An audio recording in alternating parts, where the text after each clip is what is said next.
Um dia será amanhã, e quando for amanhã, hoje será um. Pois bem, pessoal, devido aos recentes fatos, o que não faltou foi pessoas me perguntando para eu falar a respeito de profecias. Pois bem, para deleite geral e felicidade da nação, diga ao povo que eu farei. Roda a vinheta.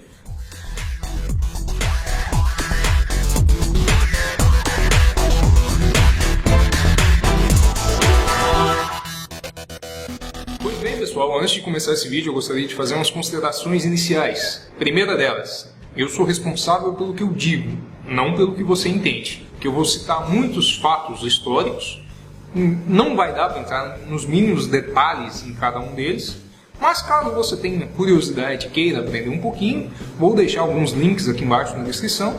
E caso você não encontre aquilo que você procure, o bom e velho amado Google poderá satisfazer todas as suas dúvidas. No que eu puder ajudar, eu vou estar respondendo também nos comentários. Dito isso, dá pra gente começar falando um pouquinho sobre profecias. Em função dos meios de comunicação, a gente pode dividir a história em 3 grandes períodos. O surgimento da fala, que possibilitou a criação de uma unidade social.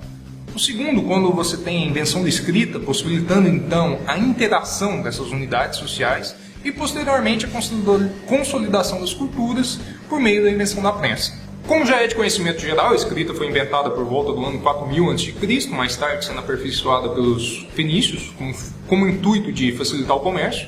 E como era de se esperar, devido ao crescente aumento populacional, a escrita também foi uma ferramenta importantíssima para dar suporte aos primórdios das grandes civilizações. Sendo assim, como todo grande conhecimento, lento porém progressivo, ele era muito melhor disseminado quando ele estava sendo feito de forma escrita. Porém, isso aí não respondia a todas as dúvidas que sua população tinha. A ignorância popular ainda era predominante, fazendo com que o fator divino ainda pesasse demais nas milhares e milhares de explicações. Então, como a história nos mostra, assumir esse status de mediador com Deus favorecia esse tipo de instituição ou mesmo grupo de pessoas um determinado status social. Isso explica também porque tanto tempo a gente teve a união das instituições religiosas com o Estado, fazendo com que, já que elas concentravam os livros dentro de seus castelos, igrejas, monastérios, fazendo com que essas histórias tivessem fortemente um cunho religioso. Temos a corrida expansionista por toda a Europa. O aumento populacional, a velocidade que as informações chegavam e iam para outros cantos do Império passaram a ser muito mais rápidas, fazendo com que, inclusive, esses escritores locais tivessem conhecimento das mazelas sociais, pensando que elas estariam aumentando. O que eles pensariam estando dentro de templos religiosos? É a fúria dos deuses? É a fúria divina? Isso aí em algum momento irá resultar na destruição total. Então, nada mais natural para essas pessoas que estavam escrevendo a história desejar o mal, eventualmente, de algum de seus inimigos, ou pensar que tudo iria por água abaixo, por fúria de algum deus. E como tudo está correlacionado, não podemos nos esquecer que agora a gente poderia ter um maior controle dos exércitos, da logística de batalha, facilitando assim o início daquilo que a gente pode se dizer do sistema capitalista. Mas, naturalmente, a fome, a ganância de poder, dinheiro, riqueza dos queridos e amados governantes. Então, para evitar miscigenações, erros, declínios, nada mais natural do que se utilizar a escrita para você conseguir ter uma cultura com uma base mais sólida. E eu acredito que é justamente nesse momento que você deve estar se perguntando: mas por que Cargas d'Água o Júnior está falando sobre isso? O que isso tem a ver com profecias? Calma, meu amigo, como diria os canibais, vamos por partes. E é nesse momento que a gente deve misturar um pouquinho de psicologia com história. O ser humano, como tendo um telencéfalo altamente desenvolvido e um polegar opositor, ele é capaz de sentir emoções. E naturalmente, algumas delas podem perturbar esse indivíduo. Então, se a gente for traduzir isso para a obra de Freud, a mente humana procura incessantemente as emoções prazerosas. Ela procura um estágio de equilíbrio. Então, nada mais natural que ela procurar as emoções boas às emoções ruins. Eu acho que não há nada de mistério nisso. E dessa maneira, desejamos prever acontecimentos futuros. Sabendo dos acontecimentos que ainda irão acontecer, é possível se preparar para eles. Isso traz conforto, segurança, estabilidade. Nada mais é do que um mecanismo de defesa da nossa mente. Basta você pensar comigo por um instante. Quem que não gostaria de saber o dia de amanhã? Poder plantar hoje sabendo que vai chover?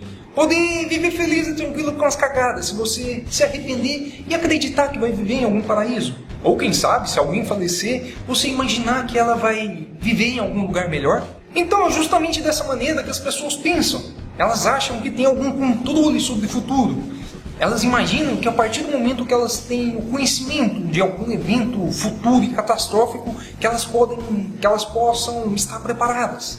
Elas acham que elas sabem alguma coisa que a maioria desconhece. E pensar que ela está preparada para esse tipo de acontecimento é um dos pilares da religião, um dos pilares da fé, um dos pilares das profecias e das teorias conspiratórias. Elas acreditam o tempo todo que elas sabem algo que a maioria desconhece. Você não deve se esquecer que isso é uma massagem para a mente humana. Por isso se torna tão tentador acreditar nisso. E os antigos, completos ignorantes em relação aos conhecimentos atuais, a gente sequer é capaz de imaginar o quão perdido que esse pessoal estava. Logo, interpretações divinas, profecias, previsões de acontecimentos futuros se tornava algo que podia trazer conforto, estabilidade, uma falsa segurança. E, naturalmente, você tem profecias, religiões, a fé em si, se propagando justamente nas camadas mais ignorantes da população. O reflexo daquilo que as pessoas desconhecem e imaginam conhecer. E é justamente por essa razão que Karl Marx enxerga a religião como o ópio do povo. Ele vê que isso é compensação da injustiça social. Já Nietzsche nada mais é do que um ressentimento hostil aos mais fracos da vida. Freud diria que isso aí é uma fuga neurótica, infantil, diante da realidade. Já eu concordo com os três. Para descontrair um pouquinho, eu gostaria de contar uma curiosidade a meu respeito. Mesmo sendo cético, ateu e tendo pleno conhecimento que essa balela possa ser, eu confesso que eu já aumentei o volume do rádio alguma dezena de vezes para escutar o horóscopo do dia. Agora, voltando um pouquinho para a história, eu devo dizer a você que essa incrível e fascinante ferramenta que se chama oralidade era algo extremamente valorizado pelos povos antigos.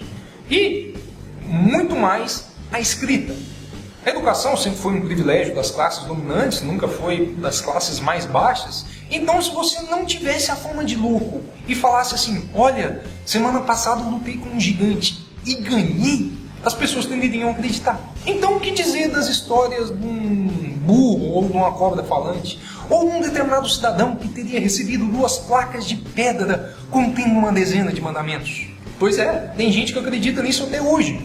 Agora você imagine séculos e séculos atrás essa história sendo repassada e repassada entre a população.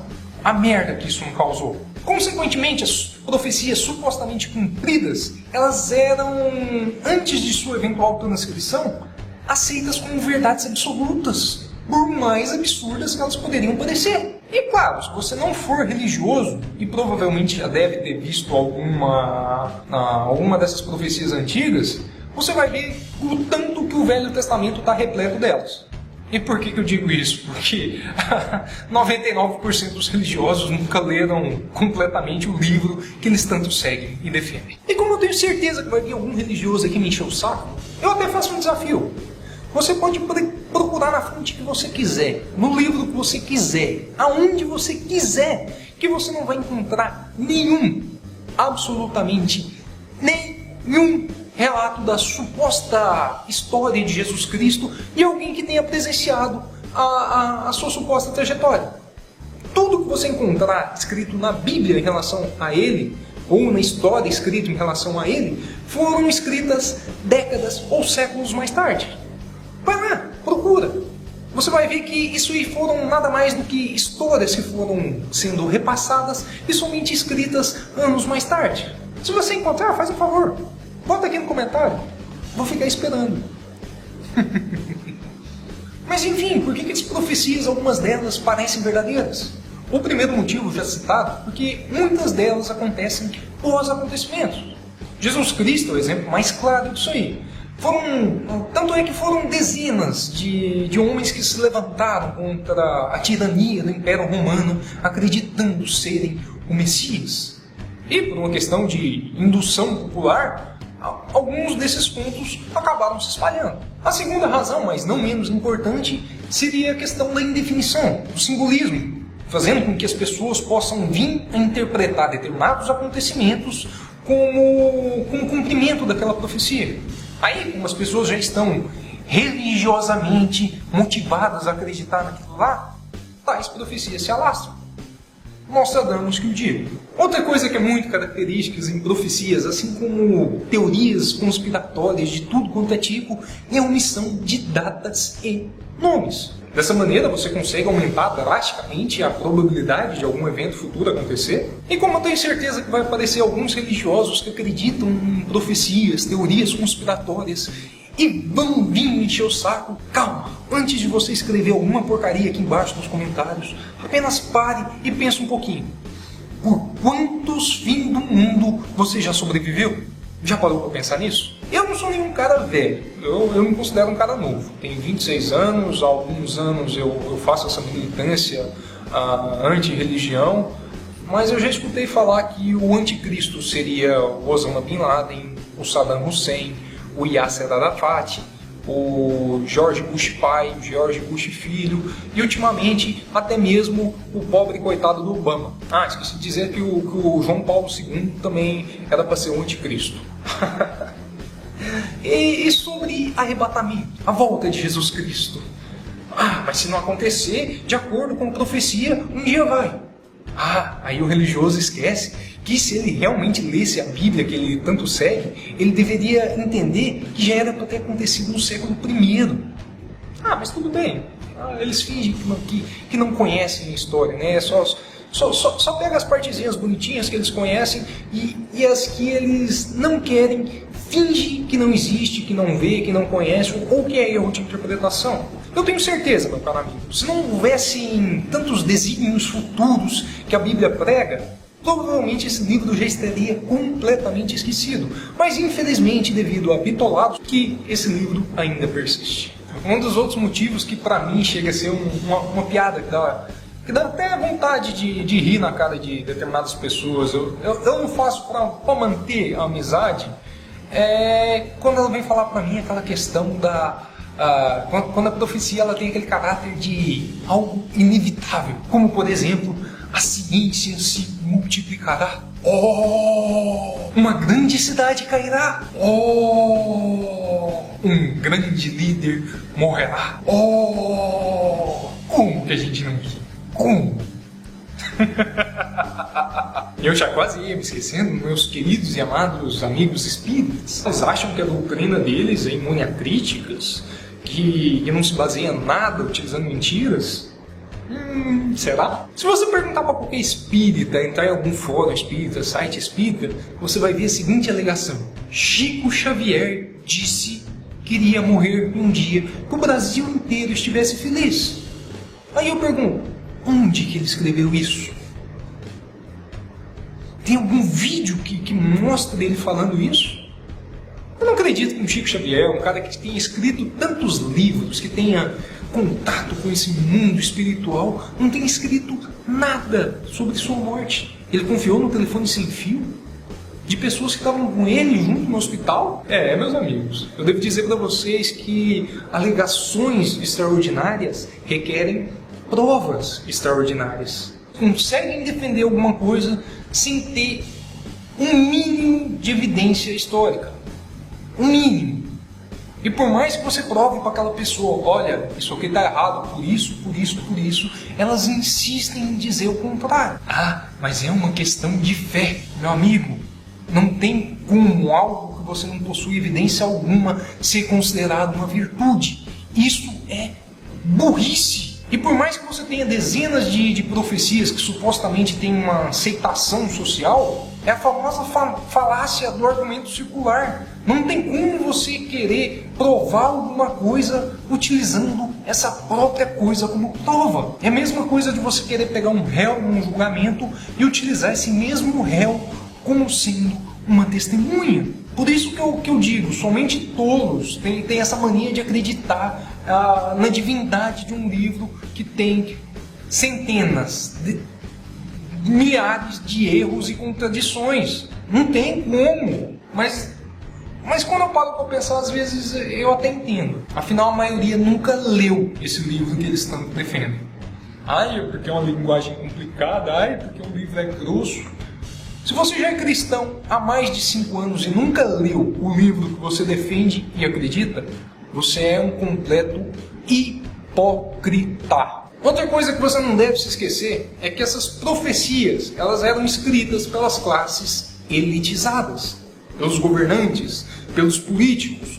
E da mesma forma com que você não confia neles hoje, por que razão você confiaria nesse povo lá no passado? As coisas que eles faziam eram para defender os seus próprios interesses. Então nada mais natural do que fazer certas coisas para conseguir dominar o seu povo. Muito se fala, falsos profetas aparecerão. Na época dos apóstolos, já tinham esses falsos profetas que utilizavam o nome de Jesus Cristo para ganhar dinheiro. E, naturalmente, esses falsos profetas que a gente tem hoje, como Edir Macedo, Silas Malafaia, Valdomiro Santiago, Marcos Feliciano, R.R. Soares e tantos outros, sabem dessa influência que tem justamente na cabeça dos mais fracos. E é isso aí, pessoal. Eu agradeço se você me assistiu mais uma vez, se você me acompanhou até aqui. Me desculpe se caso eu me alonguei demais, mas eu acho que esse tema não poderia ter sido mais curto. Quis abordar os vários aspectos em relação às profecias. Com certeza não dá para falar sobre todas as profecias, cada uma especificadamente. Então quis abordar o caráter mais geral, por que as pessoas acreditam em profecias, como elas funcionam. Me desculpe se eu esqueci de alguma coisa, mas se você tiver gostado do vídeo, pelo que você assistiu até aqui, por favor, aperte no botãozinho de joinha, que é para avaliar, eu saber se meu trabalho está sendo bem feito.